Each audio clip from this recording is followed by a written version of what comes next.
دا یو ورور سوال کړی دی وی حدیث کې دا راځي چې څوک لا اله الا الله وحده لا شریک له له الملک وله الحمد وهو على كل شيء قدیر سل پیری ووی نو الله بدله سل نیکیانې ورکوي د ده نه به سل ګناهونه ریجي دغه ورځ به الله د شیطان نه ساتي او لکه ده چې لس غلامان آزاد کړي نو که اوس یو کس دا ذکر 200 پیری ووی آیا دا اجر به دوچنده کیږي که نه صرف دغه سل تحدید راغلی دی او دغه شان حدیث کې دا راغلی دی چې کم سړی سوره اخلاص تلاوت کی لکه ده چې درېیمه حصه قرآن ثواب الله ورکوي نو که اوس یو سړی دا سوره اخلاص 2 پیري ووي 3 پیري ووي 4 پیري ووي اجر به زیاتېږي او که نه جواب دا یاد کړئ صحیح بخاری سے مسلم کې دغه حدیث ته د ورور چې کوم ذکر ته اشاره کړې ده لا اله الا الله یاد به تاسو ته بیا یاد کړئ لا اله الا الله وحده لا شريك له له الملك وله الحمد وهو على كل شيء قدير سل پیری چې چا د ورځې ووي لکه ده چې لس غلامان آزاد کړو سل نیکیانې به ورته میلاویږي سل به ترې ګناهونه ریږي الله به یې د شیطان نه ساتي هغه حدیث کې مخکې څه دي ورور جواب هغه کې دی ولم يأت أحد بأفضل مما جاء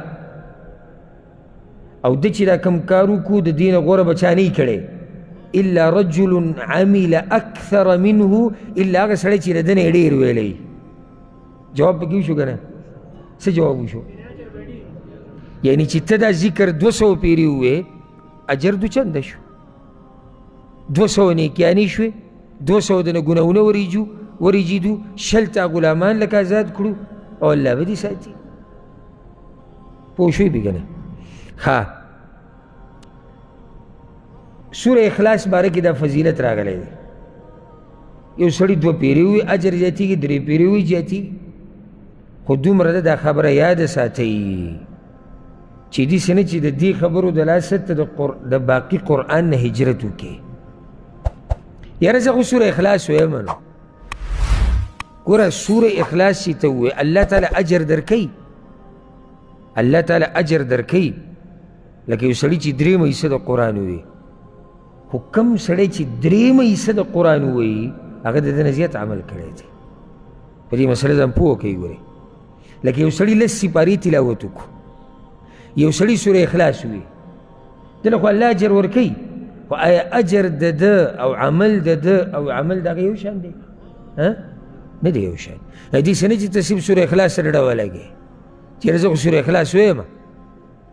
او 3 پیرې چې سوره اخلاص وې نو 3 حصه دا خو ما قرآن ختم کو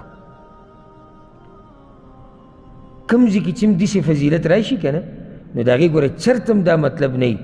که چا د قرآن 3 حصه پوره تلاوت کړی دا دواړه یو شان شو نه یو شان کېږي نه